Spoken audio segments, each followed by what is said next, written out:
It's the final day of preparation for the 88 golfers that are going to take place here during the Masters. Some are finishing up on the course for their final preparations, while others are partaking in the par 3 event. For the thousands of folks taking it in at Augusta National, many of them have one guy they want to see in particular, and that's Tiger Woods.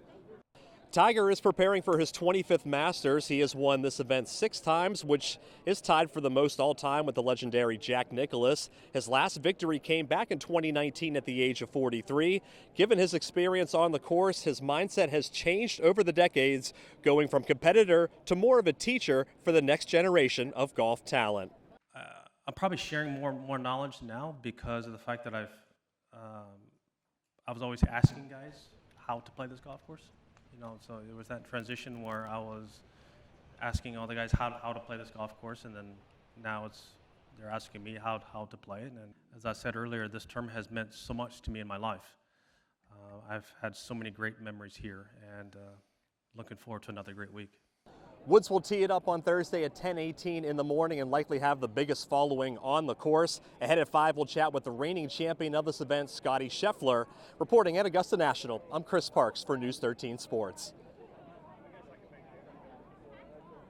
Good evening again from Augusta, where we're less than 24 hours away from the 86th edition of the Masters.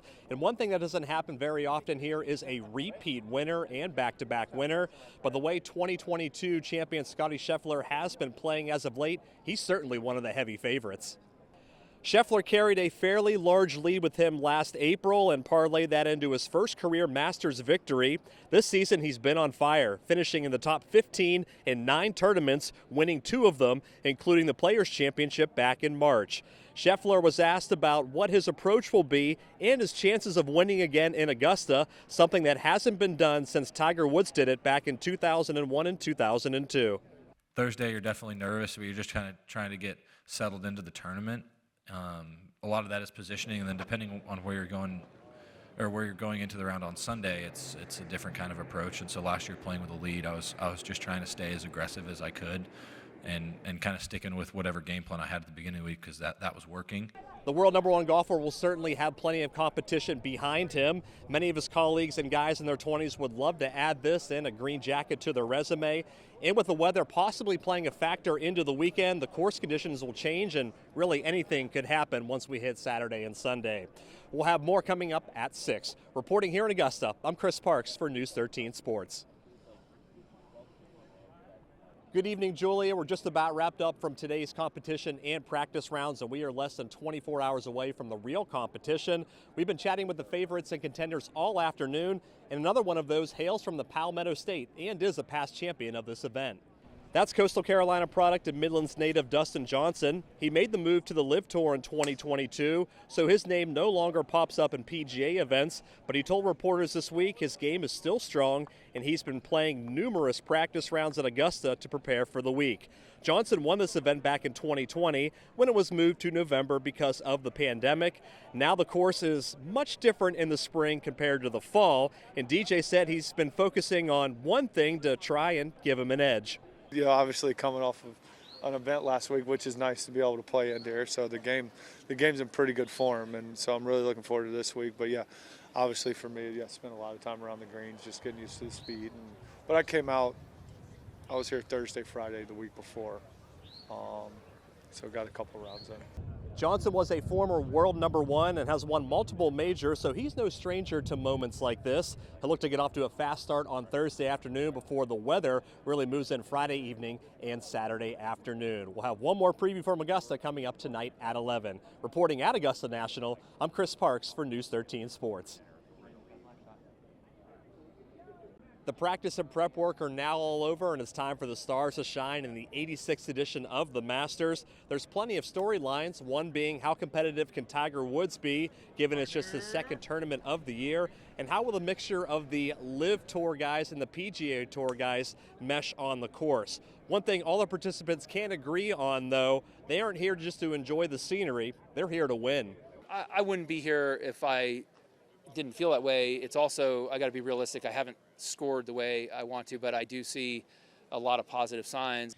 Yeah, I think that my game is better than it was last year at this particular time. my endurance is better. I think you've seen just a pretty high level of consistency from us so far this year. I think if you look at a lot of the leaderboards, we've been pretty close to winning most of the elevated events. While it's important to get off to a great start, those that can adjust to the changing course conditions and rain over the weekend will certainly put themselves in the mix to go for a green jacket. The first round begins bright and early on Thursday morning. We'll have rounds 3 and 4 right here on News 13 Saturday and Sunday. Reporting at Augusta National, I'm Chris Parks for News 13 Sports. Hello everyone, it's been a wild weekend here in Augusta, but through all the rain and cold weather, we made it to the finish. Now some golfers couldn't complete all 72 holes. Like Tiger Woods, he had suffered a right foot injury. One guy in particular that did weather the conditions was Brooks Koepka. From the start through 54 holes, he was the guy everyone was chasing. And in this final round, he had a lot of pressure though from the others as he tried to hold on to the lead. Let's get to the highlights. Of leaders and contenders had to play 12 holes in the morning to catch up, followed by 18 more this afternoon. 2015 Masters champ Jordan Spieth put together a great final round. This approach on the 14th hole lands and rolls to within a couple feet. He would birdie, finish tied for 4th at 7 under. Phil Mickelson took advantage of the great weather. Lefty on the 12th hole from about 25 feet away. You bet for birdie. Phil tied for 2nd place with an 8 under. Koepka would bogey 3 holes on the front 9, including this miss on the 4th. He rallied at the end, but still finished tied for 2nd place. That opened the door for Jon Rahm, who was neck and neck with Koepka over the weekend. Rahm would birdie 2 holes on the front and take a 4-stroke lead into the back 9 that he never gave up, firing a 69 and winning the 2023 Masters with a 12 under par.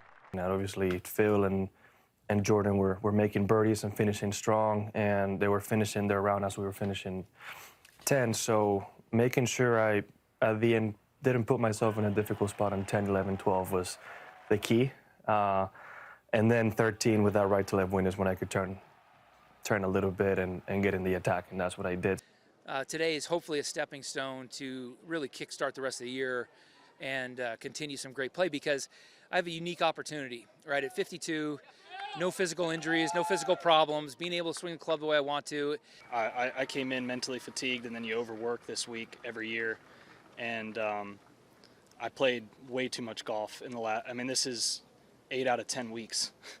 So I need to change my schedule up going forward to be a little sharper this week. Rahm will take home roughly $3.2 million, and it's his 2nd career major win. He won the 2021 U.S. Open as well. The scene now shifts to South Carolina, coming up this week for the RBC Heritage down in Hilton Head Island. Reporting at Augusta National, I'm Chris Parks for News 13 Sports.